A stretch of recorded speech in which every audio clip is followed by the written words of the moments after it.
Ethan, I think you found something. On May 7th, uncover the secret, unlock the legend, no! Unleash the power. We are in serious trouble.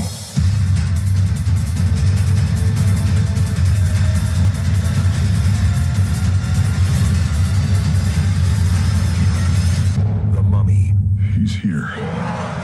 Rated PG-13. Starts Friday at theaters everywhere.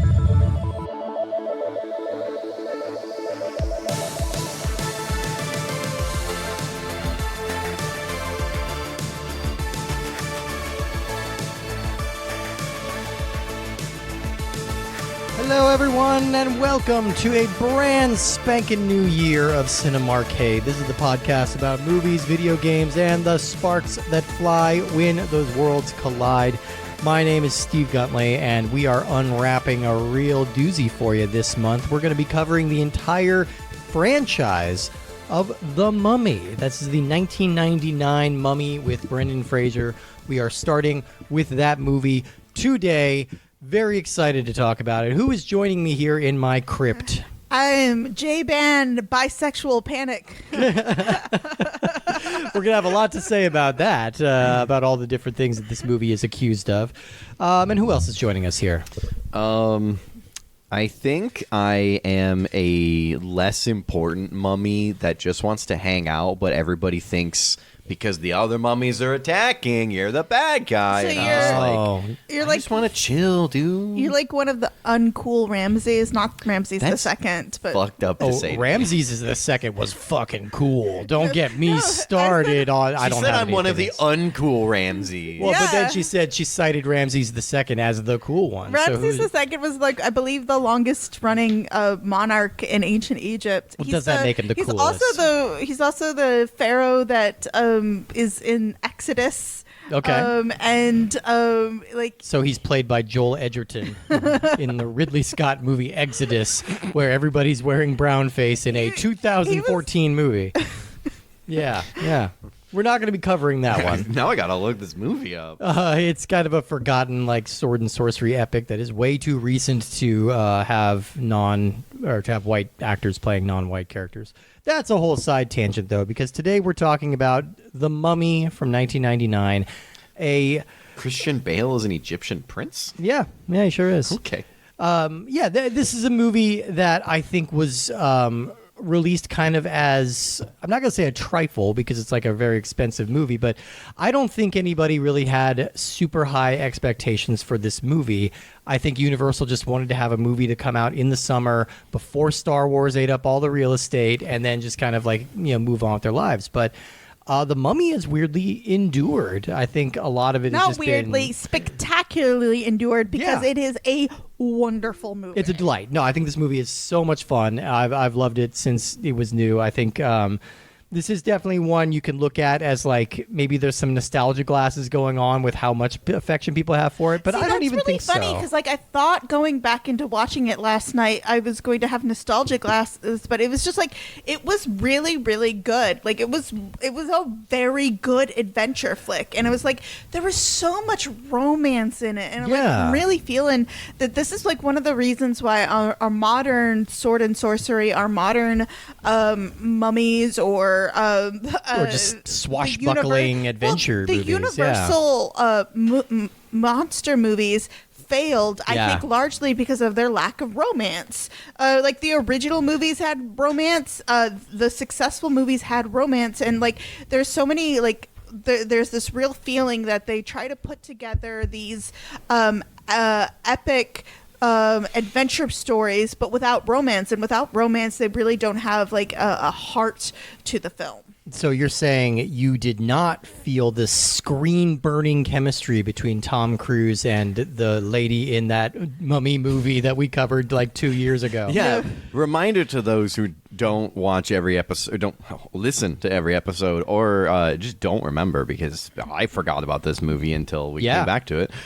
This is round 2 of Mummy Electric Boogaloo, except we're going to the original instead of the Tom Cruise Well, technically, reboots. this is not the original. This is not the original either, but like, Sorry. but this the original they're for popular culture. they're unrelated. Boris Karloff's The Mummy was very successful. Oh yeah. When did it that was come out again? 1939, Yes, somewhere around there. 33, I think. 33. Okay. Yeah. Yeah. Check real quick to see which one of us is right. Yeah. Neither of you were right. I knew already. Am I It was closest without getting over? 1932. Oh, was she was closer. She was closer. She was closer. I give it to her. No, but this is unrelated to that movie, which we already covered. That was our second episode ever. That was we did E.T. Really? and then we did The Mummy because I intentionally Starting wanted off hot. to go good movie, bad game, bad movie, good game, like to start the show off, just to game kind was of show spectacular. that game's a blast. Yeah, it's super fun, and that movie was spectacularly boring and maybe the worst thing Tom Cruise has done. was I don't that know. our I just first- watched. Except for his shot of his butt. Yeah, Oh, there's a there little was shot of Tom his Cruise butt. That is something that continues. Mummies do produce good butts. Okay, Mummy movies. You heard us, Boris Karloff. Wait, did I miss butt in this movie? No, there's just everybody's kind of got good Everyone's buns. got great Okay, buns. yeah. There's in no. This movie. I think if you Like you see Aksuna Moon's full butt. oh, in you this. fully do. She's wearing nothing but body paint. Yeah, and that's in this video game too. But yeah, like this is unrelated to that, but this is like all part of kind of this Universal Monsters sort of universe that they've been trying to get off the ground. As we covered in that episode, that version, the 2017 Tom Cruise Mummy, was an attempt to sort of relaunch the Universal Monsters as an Avengers-style super team with a bunch of interconnected movies that they were going to call the Dark Universe. Those movies failed spectacularly, but Universal Studios in Orlando and in California, I believe, they're both about to open a Dark Universe world, which is more related to the Universal Monsters and not the new like failed reboot series entirely. But it's still very much alive. But yeah, this movie came out in like late. So let me do the stats on this one actually while we're talking about it. So The Mummy was released May 7th, 1999. It's directed and written by Stephen Sommers. It stars Brendan Fraser, Rachel Weisz, John Hannah, Arnold Vosloo, Oded Fair, Kevin J. O'Connor, Jonathan Hyde, Eric Avari, Stephen Dunham, Corey Johnson, Tuck Watkins, Patricia Velasquez, Omid Jalili, and Bernard Fox. This is a rip-roaring, old-fashioned adventure movie, but that was not always what it was going to be. So, obviously, this movie shares a title with the classic Universal Monster movie from 1932, but this movie is more of a reinterpretation of that story than a straight remake. The producers... this project had been kind of cooking since the late 80s. James Jacks and Sean Daniels were the producers. They were trying to get this off the ground, but Universal was only willing to give them a budget of $10 million in an effort to reimagine the character as like kind of a Terminator-style, like low-budget horror movie. Seems like the stupidest idea in the fucking world. I kind of get it, like an unkillable, like unstoppable monster, but that is not what the Mummy is. but even the original 32 one is The like an Mummy adventure is movie. The mystical magic of ancient Egypt. It's magic and mysticism. You don't want a Terminator. Like it's just like it's stupid. You know, they attempted it at the very least. Are you saying that if you brought one like more central bad person that's present throughout the whole movie, that it would make the movie worse? What are you talking about? I think that was what you were saying.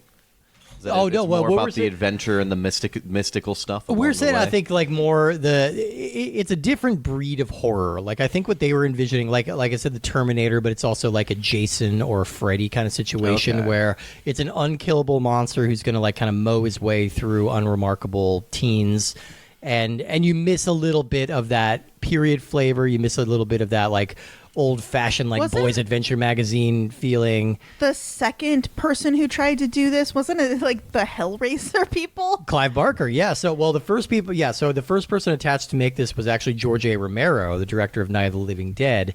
And he was working on it for a good while, but he eventually moved on, and then it turned over to Clive Barker, who is obviously he's a best-selling author, but he just kind of proven himself as a filmmaker with the adaptation of Hellraiser, which he directed in 1987. He then followed it up with the movie Nightbreed from 1990, which I think is so underrated and rules and has amazing creature effects. And I think he directed one other movie, if I'm not mistaken. It's Lord of Illusions from 1995, which is a solid little kind of potboiler. But yeah, so he was working on it for a while, and unsurprisingly, Clive Barker's version was a little more hardcore, a little more gory, a little more body horror. Yeah. More sexual. More sexual. If you can imagine a more sexual movie than The Mummy in 1999. Oh boy. Well, maybe Joe Dante could, the director of Gremlins, because he was attached at the after this, and he envisioned the story as kind of a more old-fashioned adventure with a tragic love story at the core of it. And at one point, he was courting, are you ready for this? Daniel Day-Lewis to play the Mummy. 1992, See, Last of the Mohicans era Daniel Day-Lewis. I could see that because the original Mummy with Boris Karloff, he has the saddest eyes in the world. Yeah. And the camera just sits on him and he looks sad. And you're like, and you have so many feelings for this mummy who's lost his love because Boris Karloff's eye acting is so spectacular. Yeah, yeah. So this project bounced around a few more times. George Romero came back to it and then left it again. Wes Craven came on to it and then left it. Finally, in 1997, Universal hired a young British filmmaker named Stephen Sommers, who he contacted the original producers with his pitch for an Indiana Jones-style adventure with cutting-edge special effects. Stephen Sommers, I think his big thing at this point, and it was kind of a flop, but he directed the movie Deep Rising, which is a wildly silly, like, deep-sea monster movie. Have you seen Deep? Your eyes lit up a little bit at Deep Rising. I like Deep Rising. Deep Rising is fun. Deep Rising is fun trash. And it does have one common element. Kevin J. O'Connor, who plays Benny in this movie, he was in that movie. Actually, come to think of it, he was in Lord of Illusions, the Clive Barker movie as well. So we're getting a lot of Kevin J. O'Connor in here. Interestingly, I think the reason that Universal decided to take a bet on this movie and to infuse the money into it to make it like a big summer tentpole was because of Babe, Pig in the City. That movie Okay, please explain. made that movie cost $100 million to make, and it made $10 million. It was a massive, massive flop for Universal. They needed a really, really big hit to kind of get them back in good graces and sort of kind of wash the stink of that movie. So I think they were ready to take a risk on something that could be like a 4-quadrant hit, like kind of movie that's going to appeal to a little bit of everybody. And I think that's what they accomplished with this. Did they cast people who appeal to a little bit of everybody. They sure did. Now, they gave this movie a healthy budget of about $80 million, and they positioned it as one of their big tentpoles for the summer. And ironically, the first name that the studios wanted to cast in the lead was Tom Cruise. And he would eventually come back to it, but no, he was not available during this time because he was stuck shooting Eyes Wide Shut for Stanley Kubrick for 2 full years. So he was trapped in that set, not able to take on any other projects. A couple other big names were tossed around: Ben Affleck, Matt Damon, Brad Pitt. All of them were unavailable. But luckily, there was a young Canadian actor who had recently proven that he not only had a box office draw, but he developed an action movie physique, and that was Brendan Fraser. He'd been floating around throughout the 90s, a very talented actor, like seen as kind of more of a serious movie star type.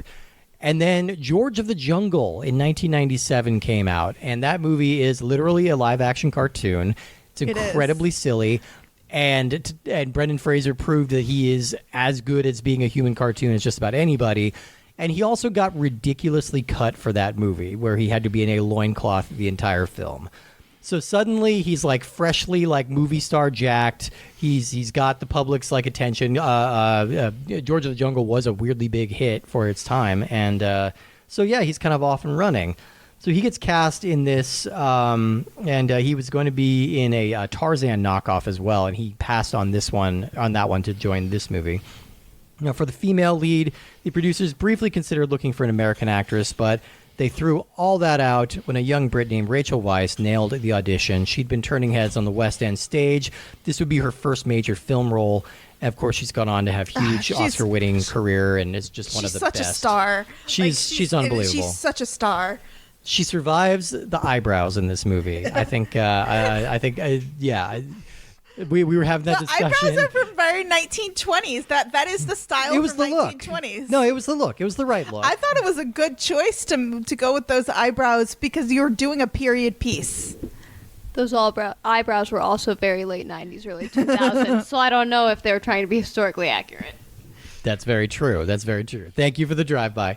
But yes, so this movie, in addition to Fraser and Weisz, they also cast Scottish comedian John Hannah. He was coming off of a couple of roles in Four Weddings and a Funeral, Sliding Doors, a couple of like British productions that crossed over here.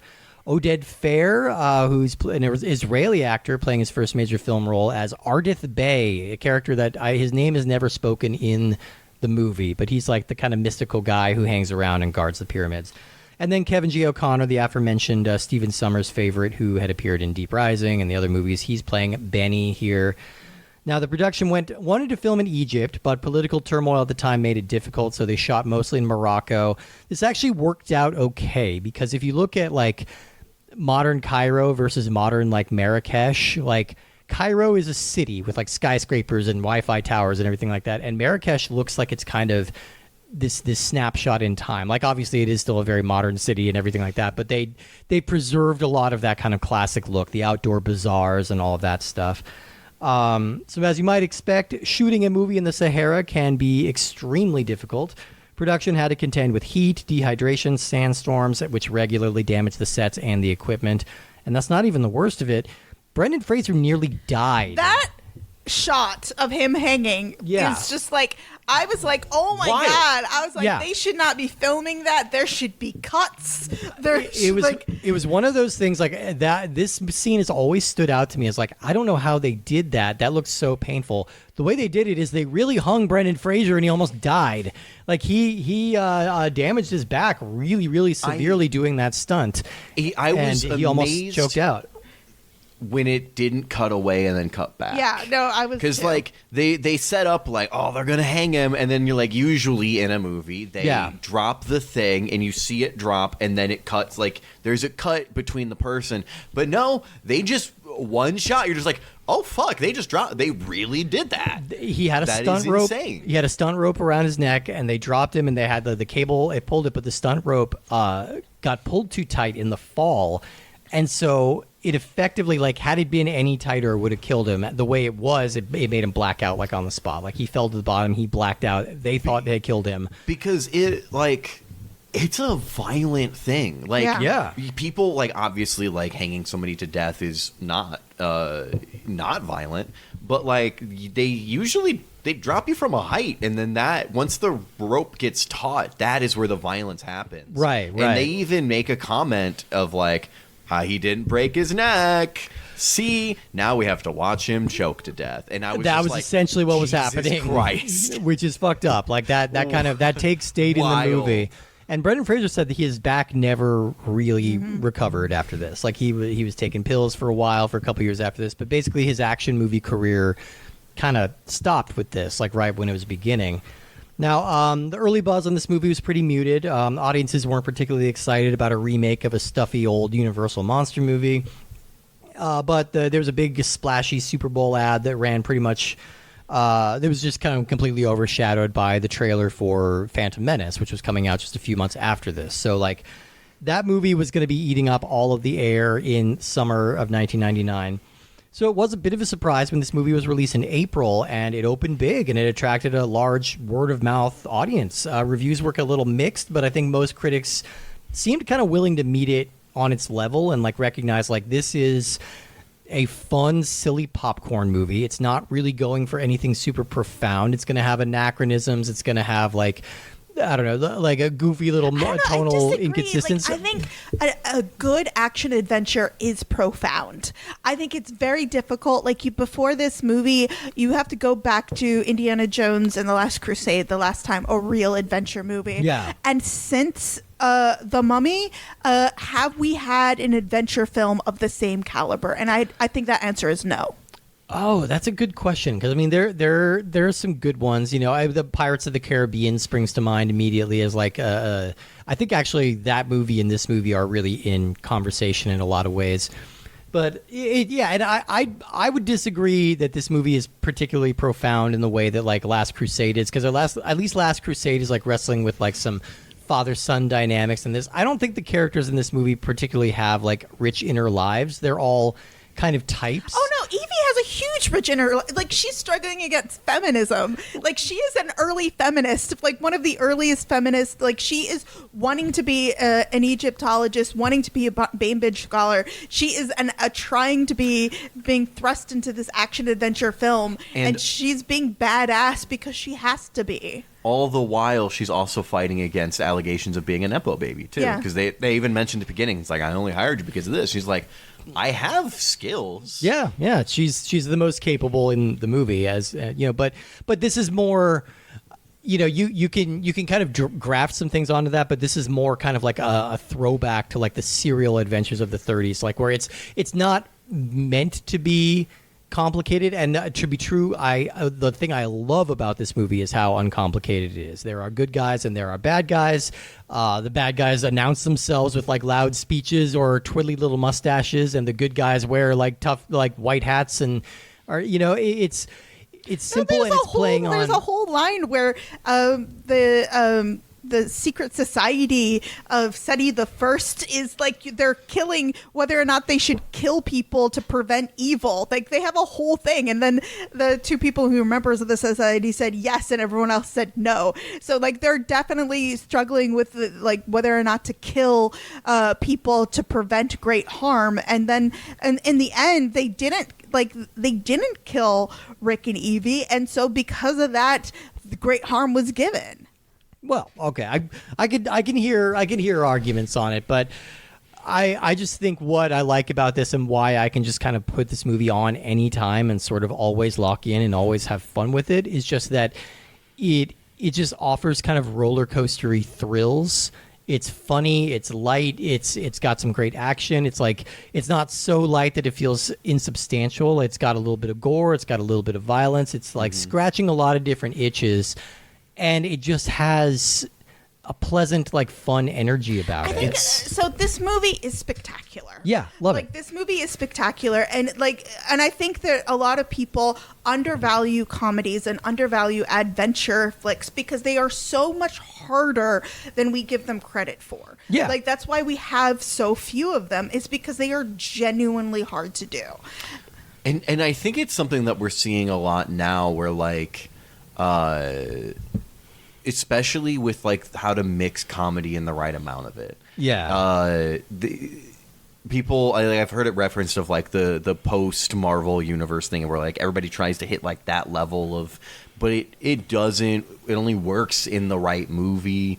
And so there's so many movies that take themselves either too seriously or not seriously enough. And this movie finds that middle ground of like, yes, we're taking things seriously, but also it's a little lighthearted, and we're going to crack a couple jokes. It is lighthearted, but it's also intense. Yes, and it doesn't and I feel take the pedal like off when we very talk, and it's also romantic. This movie is a very romantic film, and we talk about Pirates of the Caribbean. It's another action adventure that succeeds because there is a romance, and like there's so many adventures that sort of decide that romance doesn't need to happen in action adventures, and I just think that's a bad-headed decision. Yeah, I think romance is a really great underpinning for action adventure. No, absolutely, and it really helps that these characters have genuine chemistry, and I think that leads us to our most important talking point about The Mummy, which is apparently, according to the internet, this movie is the great bisexual awakening movie. The iconic. As your resident bisexual, I will confirm. I don't know how many people, there are so many beautiful people of either gender in this film. You've got, everyone is so beautiful. And, Rachel Weisz, Brendan Fraser, what's the name of the dude who's in the Secret Society? Oh, Ardith Bay. Yeah. Oded Fair is the actor's name. Oded Fair is somebody who shows up every once in a while in stuff that I watch, and every time I'm like, this guy's great. He's got kind of like almost a George Clooney atmosphere, and I'm like, why is he not in more? Because all the things I've seen, he's great in. He pops up from time to time now, like he's aged into like a Silver Fox type, so he pops up as like a mean, distant, rich dad in TV shows from time to time. Like, truly the only thing I knew him from outside of this franchise, and this is embarrassing for everybody involved, is Deuce Bigalow, Male Gigolo, where he is the mentor gigolo to Deuce Bigalow. So I agree. I think that guy deserves a little bit of better career. He's shown up a lot on like TV shows that I've watched, and every time I've just been like, this guy should be in more things. And then Aksuna Moon walks in and she's like, oh, it's impossible to touch her. And immediately, let's touch her. Let's touch her. Come on, she's covered in body paint. Yeah. And like, I feel like the opening of this film is so, like, there's a lot of different ways to do a splat or a teaser. And I just feel like they did such a good job opening this film. Yeah, absolutely. It's the exposition dump, but make it dynamic. It's kind of a Lord of the Rings approach to the exposition dump, where it's like we're gonna see some spectacular like set pieces, but we're not. It's a show don't tell, right? Well, we're not getting like just a blank screen of like dialogue. And so one of my criticisms about the other talks about the other Mummy possible imaginations, alternate world of the Mummy, like they don't show the beauty of ancient Egypt. And this actually shows you step into this sort of like alt world of ancient Egypt that is so beautiful, that is so like gorgeous to look at, that it really lures you into this like this adventure. This movie relies very heavily on like CGI, which I think it's aged pretty well for 1999. It's also the guys, because it's Industrial Light and Magic. It's the biggest, yeah. And I've actually seen some behind-the-scenes stuff on the filming of this, which is hilarious because I've never seen the movie. Yes, welcome to the fold, by the way. Yeah. But their use of like miniatures and stuff was again so fantastic. They did such a good job of blending practical and computer generated effects, and it looks great still. There's a few scenes where you're like, obviously this is 1999 special effects, but at no point you're just like, oh god, that was terrible. It's always like, oh okay, I see what they were doing here. And this will be something that we bring up in a future episode too, but I think Brendan Fraser is one of the best actors in the world at acting against somebody on a green screen and making it believable. Like, it's like him and like Bob Hoskins and like a handful of like the Marvel guys I think can do it, but I think he's maybe the best that there is.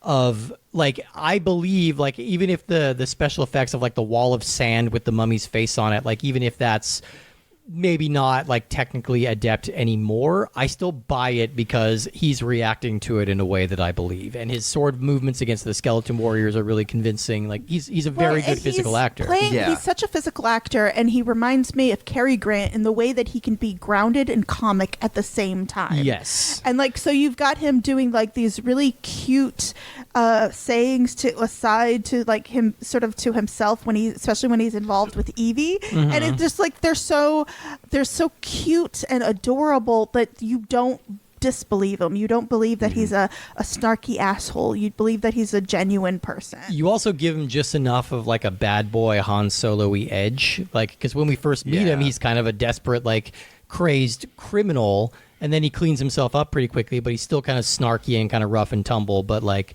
you know, you get to kind of play both sides of that too, where you can understand why Evie's curiosity is like sparked by this guy, not just because he looks like that, but because like, oh, he's a little dangerous, and maybe I've got this wild side, you know? Like, the person that he is and the way he behaves is believable to be like, oh, this is a real person with real feelings and isn't just a complete douche. Yeah. And you feel the genuine affection between these two actors. You feel the genuine, like, chemistry between the two of them. And that goes such a long way, like, because the script is not necessarily doing a lot of heavy lifting in terms of, like, their romantic subplot. Like, they're mostly kind of like down to business or getting into different scrapes or things like that. So if we want to buy them as like realistic, like romantic possibilities, we get like the scene of her being a little drunk and flirty, and then we just get a lot of like side glances and like little looks and just ways that he like protects her and stuff like that. So also the scene where he gives her the tools. He gives her tools. The tool scene is so cute. It's very cute, and it shows he's trusting her. I wanted to talk a little bit about Evie's brother, because I John feel Hannah, like yeah. he's such a great little like side character, and I feel like this movie does great side characters because they each have individual points of view, even when they're the same. Like both of them are for like Benny, we would argue is a coward and for money, and Jonathan, you can argue is a coward and for money, but they play it so differently. They're flip sides of the same coin Yeah, in they're a flip fun sides of way. the same Yeah, coin. yeah. It's something that, again, so many like modern action movies tend to fail at, is having the side characters be more than just like here for a plot point. Or like one or two cheap like, jokes. Or like they're just here to crack jokes.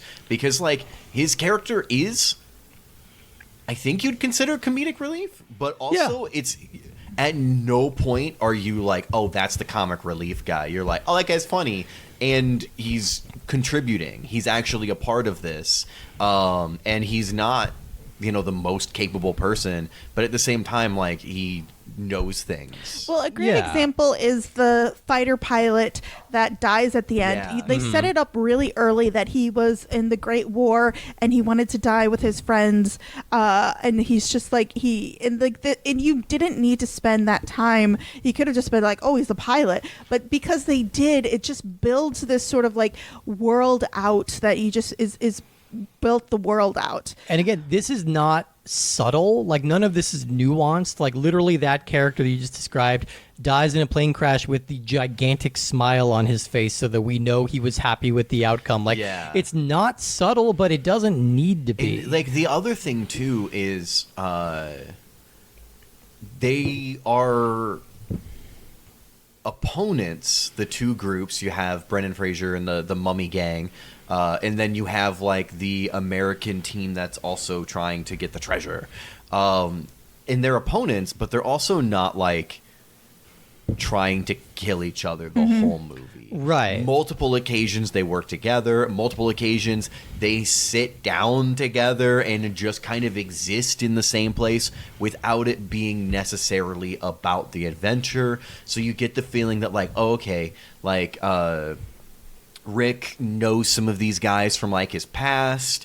They're not like all cutthroat murderers. They're probably greedy shitheads. Yeah. But they're also not like genuinely terrible people. It's not like the Indiana Jones movies where it's like, okay, now we're fighting the Nazis and we don't hang out with them. Right. And it's just like, okay, we just see some adventure. We get to see a lot of the characters interacting with the world and the people of the world. Yeah. And I think that makes you really start to think like, oh, these are people and not just like set pieces. And you have like, so it's really interesting that they had this sort of stages with the Mummy Imhotep returning. And I thought that was a great way to sort of set up this monster that starts off scary but not invincible. Like when you start off with him, you could shoot him, but he gains power, and like he gains power in like this horrible way where he sucks the life out of people. So it's a really great way to stage his rise to power while also being entertaining. I mean, we haven't shouted out Arnold Vosloo yet, who plays Imhotep. Great villain. He's awesome. He's a South African actor. Mostly before this, just played like a lot of heavies and tough guys because that's what he's good at. But this is like you could make this character have a lot more pathos, and I think you would weaken the movie, and I would think you would weaken kind of the roller coastery thrills of it if you did. Because, like, while yes, he has the romantic subplot going on, like, and he's being motivated by love and by passion and by all of this, he's also like pretty unambiguously evil, like from top to bottom. Like, whether or not his romance with the Noxuna Moon was wrong or evil or whatever it was, which I don't think the movie thinks it is, like, he's still very cartoonishly fiendish in a way that like you're not like oh, I see his point, poor guy. Like he still gets to be a mummy or be a monster while having just kind of that one little thread of humanity left that makes him appealing. I also think that Brendan Fraser as Rick was great because in so many movies they try to make the lead like a superhero almost. Yeah. And in this movie, like obviously, he's more capable than the average person probably would be. Yeah. By a long shot. But he's also not like doing like Herculean feats I don't know. He's dual wielding, which is really, I will say he's dual really wielding. hard. that is one thing that as I was watching is like I have held 2 guns and fired them at the same time. Did not hit the target. They did No. not. I mean, that's not a thing that happens. I do love the moment where like the mummy's like yelling at him and he just yells back and shoots him and runs away. Yeah. Like it's kind of fun. And he gets to be quippy and he gets to like, but also get in there and be rough and tumble. I don't know, you know? like it's really funny because he's quippy, but he's not as quippy as someone like a Han Solo. No, he's not like a straight Like, comic relief, yeah, like but he's so I feel like he's there's this vulnerability that Brendan Fraser has that like is so appealing to see on stage because he's like, I'm very handsome, but I'm also a little goofy. he is, yeah, And he's yeah. just like he's so cute. he's a goofball. And then, like, also the way that he handles Benny throughout the movie. It's very clear that Benny is, like, an antagonist. Oh, yeah. Like, not necessarily an evil antagonist, but the whole, But like, he's a nuisance. like Yeah. Rick O'Connell interacts with him on many occasions and is never just like, I'm going to beat the shit out of you until you tell me what I need or whatever. It's just, like, a lot of, like, a little more banter type stuff. And like even at the very end of the movie, he still is at least like roughly trying to save He Benny's tries. life. No, he tries to save him. He tries to save him. He's he's- maybe not broken up that he's not successful, but he tried. Yeah. He's like he's So, reaching his wait, arm out and like we trying to grab skipped over him and something stuff. completely. What did we We skip? skipped over the fact that this is Justin's first time watching this It movie. is Yeah, my first yeah. time watching this movie. Yeah. So congratulations, you're bisexual now. You know, it was gonna happen someday, right? It was going to happen. It was going to happen eventually. No, I mean, you know, that's another point that we kind of glazed over. It's mostly a joke to say but I've also heard this repeatedly from many of my bisexual friends who said that The Mummy was kind of a major awakening moment to the point where, like, I saw a meme a couple years ago. It's like, what's your sexual orientation? It's like the cast of The Mummy, 1999. Well, because like J-Ben was saying, like you have Brendan Fraser who's playing a hunk while not being a dick. Like he's playing both sides of it, of being like soft and also kind of like a hardened veteran or whatever, hardened adventurer. And so you get to see like a person who's very physically attractive also hit presumably most of the things that people would find attractive in a person, of like, Yeah. oh, they can be a little rough around the edges, but when they need to be, they're a sweetheart. And Rachel Weisz is like so adorable. Yes. I do not know any women of any sexual orientation who does not have at least a small crush on Rachel Weisz. Like, in particular, women are really, really into Rachel Weisz, and I get it. She's amazing. And this was the movie that kind of gave her to us. Like, and we're like, oh yeah, this is what she's capable So, of. what did you think of this movie? This you hadn't seen this before, like so, like for me, it was very formative. I saw it when I was a teenager, and it rocked my world. I also studied history, so I loved Egyptology, and so the whole thing was just like, wowzers. What did you think of it?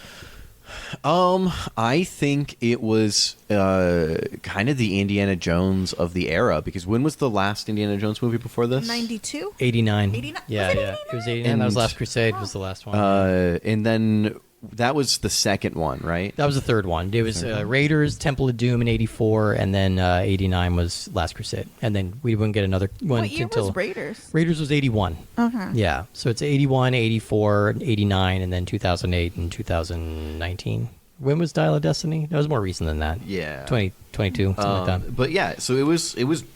We didn't have like this movie. Yeah, there'd been, and this type of movie is hard to pull off, like, because obviously you're drafting off of Indiana Jones to a large degree, and if you do it too much, then you get called a knockoff. I think this one does enough to make it novel, and it has its own kind of vibe to it. I think that's the thing, is it has its own vibe, because so many movies you'd be like, oh, this has like a James Bond vibe, or this has like a Indiana Jones vibe. And this movie was a little more of an ensemble than Indiana Jones is. There's more characters that are actively contributing. Yeah. And it was just, I think what I kept thinking in my head was like, this is like a fun romp of like, they're hitting so many bullet points, they're hitting so many things well. There's not a whole lot of like scenes that you're like, Yeah. that didn't need to be here. Like maybe it could have been a smidge shorter, but it didn't really feel like it was going on super long. I think things were changing up pretty quickly, and yeah, it had like the right amount of comedy and stuff. I think it was super fun time. Hell yeah. We need more. Did you watch this as a teen? Oh yeah, absolutely. There was a brief period where my family and I were in between houses. Like we were building a new like modular home on a different property, and then we were moving out another one. So like for like a week or two, we were kind of living back and forth between both homes with most of our stuff like stored. And I had like 3 VHS tapes that I kept with me that I could like watch over and over again. One of them was Army of Darkness, one was Alien, and the other was The Mummy. And so I watched these movies so many times, like just over and over and over, because it was literally all I had. We did not have internet set up in the house. We didn't have any other tapes or media or anything like that. So I watched these movies over and over and over again, and I still never got sick of them. Like all of these movies kind of passed that sniff test of like, oh yeah, how many times can I watch this and still get something out of it? I booted this movie up again a couple days ago to watch it for the show, and I still had a great time. Like it's been heavily in the rotation for a really long time. And I think back when it was like fairly a new release, I think it was kind of looked at as a little bit of a guilty pleasure to a degree. Like everybody's like, oh yeah, that movie's, it's silly, but it's pretty fun. I enjoy it. And I think now it's kind of come around. It's silly. Like it's it's deeply silly. It should be. I mean, to be clear, deeply I think it silly. wants to be silly. It's trying to be silly. There's a difference between being silly and being fun. And this is both. Yeah, like I just think this is joy. This is a joyous movie. Absolutely. And especially because like it has moments of actual scariness. Like when the scarab goes into the gentleman and like he crawls it's genuinely terrifying when he runs into a wall and he dies bashing his head against the wall. Like there are so many moments in this movie where it's genuinely creepy. And I feel like that's another thing that a lot of adventure movies get wrong is that there needs to be romance, there needs to be creepiness, it really needs to be this full world. Yeah. I'm totally like, I think we're coming at it from the same way, but I really believe the silliness is a strength, and I think it's an intentional silliness, and I think it's an old-fashioned kind of I don't know, just a reminder that like movies are sometimes just supposed to be fun, Yeah, it's not like super intense and gritty, but it still has plenty of intense moments throughout. Yeah. It balances. I just think it's well made. Yeah. And then again, going back to having Industrial Light and Magic doing the effects, I think they kill it. Yeah. If you had another effects house around this time period, it might not turn out well. Yeah. And so, yeah, it's like it's one of those things where the sun and the moon aligned and all the things came together. They had like the right cast that were able to do the different things that you would want in an adventure movie. And just each of the pieces, when it came together, you were like, okay, and talking they about were all the pieces, great. I want us to talk about 2 different pieces that I really believe contributed to the awesomeness of this movie.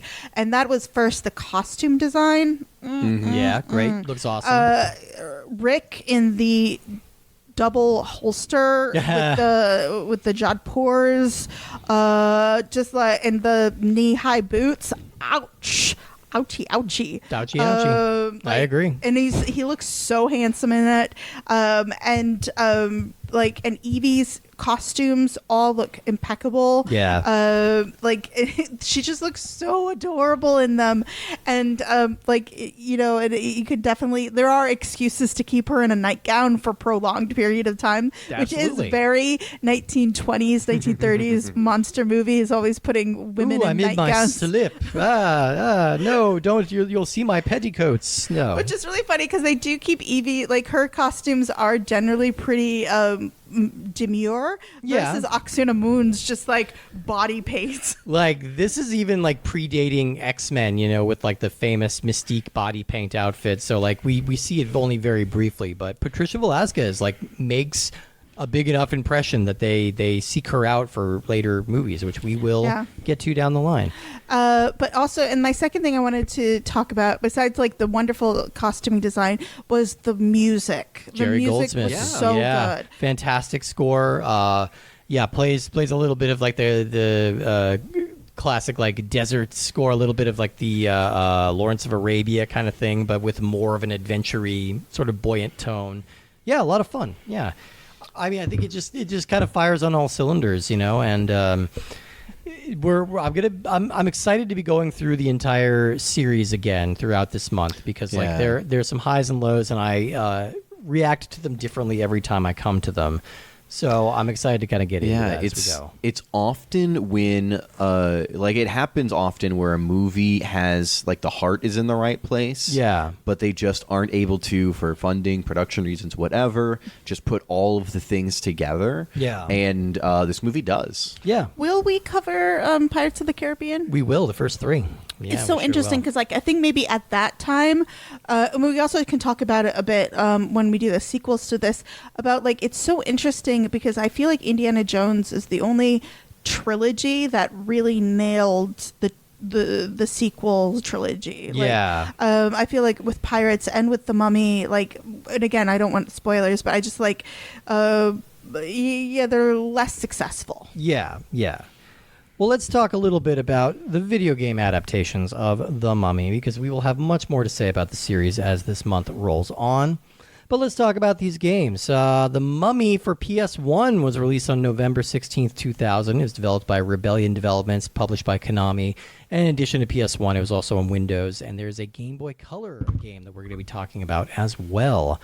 The Rebellion Entertainment, if you know that name, it's because they were probably best known for launching Rainbow Six on PS1 back in the day. They are no longer associated with that franchise, but that is still one of the biggest gaming properties around today. They also, were they involved in the Warriors? Am I thinking of that incorrectly? No, that's Rockstar. I forget. Right. Yeah, I forget who else was involved in that. There's but yeah. some game from my childhood that was a Rebellion game. Yeah, I don't remember everything that they did, but they've been around quite a while. They're still around now. But yeah, so these days they make the Sniper Elite games. If you played any of those, I played the early ones. And I think this is their first, among the first of their crop of games. They launched their very first game was the only playable game on the Atari Jaguar, which is Alien vs. Predator, not based on the movie, based on the comic book, based on the other movie. It got very complicated with Alien vs. Predator, but we don't need to get into it. It was the only playable game on the Atari Jaguar? Pretty much, yeah. The Jaguar was the Jaguar was a pretty rough one. I never had one because they were also wildly expensive when they came out. Like I think that was one of those consoles that cost like $700 in 1993. So it was kind of unsustainable, but interesting little footnote in the world of video games for sure.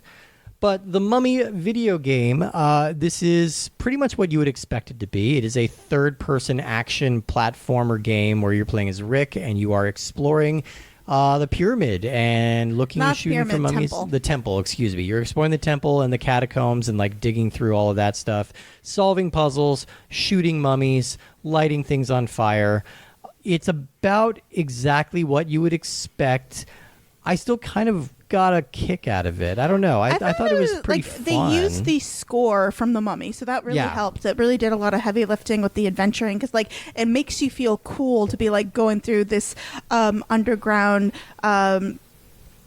complex whilst listening to the Mummy score. So it was really fun, and I think it's really interesting going to play, like you get a flare, not a flare, a torch. Yeah. You get to dual wield pistols or revolvers. Yeah. And eventually you get to pick up machetes and swords and things like that. Yeah. Get some dynamite here and there. Yeah. I mean, these puzzles are all very rudimentary. It's usually like, oh, there's a big triangle-shaped slot in the wall. I should go find a triangle-shaped key and take care of that. So it's not overly complex. I think some of the challenge might come from like trying to navigate these sort of convoluted level designs. Like, I don't even say they're convoluted. Yeah, they're fairly I don't- straightforward, but like there's no map or anything like that, and it's a lot of like PS1 era draw distance. So it looks dark, but really it's just rendering. And then they also have the age-old issue of not having DualShock. No right analog stick. So it's all left this one had analog DualShock. stick. Yeah. Well, it did have the DualShock, but it did have analog sticks. Yeah. Yeah. Did the right analog stick do anything? Yeah, it did. Yeah, you could control the camera with it. Yeah. Yeah. Could you? Badly. You Bad. control Oh. it You badly. could do it. You could do it. I briefly played with it, and then nothing happened, and so I just went went Yeah, I full know, left stick only. That's what happens. It was sluggish. It was funny. Steve was like, "You can change your thing." I was like, "I'm trying, Steve." Yeah. Yeah. That is so wild. I didn't. At no point did I even. I was just like, "This is just the game." Oh yeah. No, I was manipulating it. I don't Sounds know. like it was working probably fine. better without. Yeah, I mean, it's a lot of this game. I think a lot of the appeal of this game for me is just that it is so very PS1. It's very locked in this era. Like, if you think about what a PS1 game looks like, it looks like this. Yeah. Especially And when they're trying to make human models. And it opens and closes with extended video. Extended videos, clips, like really Yeah. poorly rendered, like 1p video clips of like basically could be like acted out in Lego animation. It was funny. We had a little bit of a mystery because we played through for about an hour, and it was like, yeah, this is fun. So we watched a Let's Play, and then one of the Let's Play had censored the kissing at the end of the movie. Yeah. And we were like, was this in the game? Or is this something like a nationality based censorship? And so it We think was. it's the latter, yeah. We Yeah. think it's the latter because we found clips where it actually does depict them kissing, and I'm just wondering if that video was just uploaded in a country that puts censorship on that kind of thing. Or is just a person who is very, very, very protective of what Sure. content they put on their channel. I don't Yeah, know. yeah. I mean, they did just go blasting through a tomb, shooting. I guess we didn't check. People. We didn't check because they do have the footage in the beginning of a Noxuna Moon in her body paint Yeah. costume, and I didn't check to see if they aired that in this video that we watched. But They yeah, did. They did. They did. But no, we saw it at the beginning of the video We game. saw it at the yeah, game when we were I playing don't know it. whether or not yeah, in this video. yeah, curious. It was a little mystery that we solved. But either way, I mean, I was a little disappointed when I learned that, like, oh, this game just takes place entirely in the catacombs, right? That's you don't leave. Like, the movie leaves. The movie goes back to the city, and they have car chases, and they have plane chases, and they have, camel races out in the desert. There's a lot of different things you could do to mix up the gameplay boats, variety. yeah. You could mix up the gameplay variety in this a lot. And they chose not to do that, and I think it's fine. I think everything that they're trying to do works basically fine here. It's just not terribly inspired, but I also did not have a bad time with Yeah, this. I didn't have a bad time either. I thought it was very, it's funny that you say this is makes you nostalgic for PS1. Yeah. That I feel like for me, I'm like, wow, this is a PS1. I'm like, ugh. But at the same time, there is some nostalgia to it. You know what I mean? I mean, just how many jagged edges are on like Emotep's bald head, or just so charming, and like their faces are like stretch rendered onto these polygonal models, and it was so cutting edge at the time that you could do that you could you could put a human being's face onto this computer video game model, and it looks so lifelike. And you look at it now, and it's like a silly putty transfer, like it looks so stretched out and silly. And I do want to say that there are times in this video game where they do all of a sudden you're having a pretty chill time going through a mystery. Well, it's not a mystery. It's just it's one just- thing yeah. after another. But then you have all of a sudden 6 opponents, and you're like, fuck. Yeah. Yeah. There was definitely a few times I think J-Ben was watching where men were just mummies were falling from the ceiling, and I was running past them because I'm like, I need to get them all behind me. Yeah. So I'm not surrounded. It was raining mummified men. Hallelujah. Yeah. And the mummified men had giant. Be careful now. No, I'm kidding. Yeah. Oh my God, Steve! Giant Family show. hammers. This is not a family show. Fuck yeah, it is. How much we talk about butts? So much. Granted, the 99% of the butt talk is from me. That's true. Yeah, that's very true. Yeah. But they did. They all have these big, scary hammers. But there's nothing terribly original about what they did here with this game. But it's also not broken. It's not offensive. Yeah. I think if you're a Mummy fan, you're probably getting your money's worth out of this. Going to the Game Boy, That was really interesting. I successfully got through one level, woohoo, even though it was a platformer, and you know how I hate platformers. I played the game for, I don't know in comparison to J-Band, but it was a notable amount of time, probably close to what J-Band played, and I did not make any progress. So I was absolutely You get to worthless. start off playing Evie, in the second level you play Jonathan. So I was like, I do like when you get to play a female character. I'm like, woo! You're using the deep bench a little bit more, but this one's kind of more of like a sort of a half-hearted like puzzle platformer. And again, I didn't think this one was bad, but it is a little rudimentary. You're kind of just moving from room to room. You need to collect a certain number of objects in order to unlock a door, and then you move on to the next room. I did like the animations for Evelyn. It was I thought it was very well done in that regard. I think it wasn't like a lot of meat to the game, but I do think they at least the one person who probably did all of that, well done, buddy. Yeah. No, I was having a decent enough time with this. It kind of had a feel of like an old adventure puzzle game where like because you were running into this problem in the second level, like you have a finite number of supplies and you have to be like judicious about where you're deploying it, right? So you're supposed to be collecting dynamite with Jonathan and blowing up bricks to save Rick. But if you use a dynamite stick in the wrong place, then you're just kind of screwed and need to restart the level. That's fine. It would be easier if they gave you an opportunity to like restart the level, like if that was more apparent, like how you do it. Dynamite regenerated. Yeah, or if like if it doesn't regenerate, like let us restart so we can start the puzzle over again, and we'll try that. But I don't know. It was different from what I was expecting. I was not expecting for it to open with you playing as Evelyn and then playing as Jonathan, and so. Again, there's nothing really to write home about with either of these games, but I don't think either are broken. I think for the purposes of our show, they're pretty adequate, pretty fun. Yeah. And I'm curious to see where it goes from here. So let's move on to our rankings. Is The Mummy a good movie, a good game, a bad movie, a bad game, or some mixture in between? Justin, you're the newbie. I think it was a great movie. It was wonderful, still holds up very well. It's I don't even think it really feels very late 90s. Yeah, it feels it's got kind of a timeless quality. Yeah, it was great. I think the PlayStation 1 game was fun. It wasn't like, I'm probably not going to go home and play it. However, I did enjoy playing it for how long that I did. Yeah. The Game Boy game I sucked at. Yeah. So I'm gonna say it's a bad game just there it because is. I don't like it. Fair.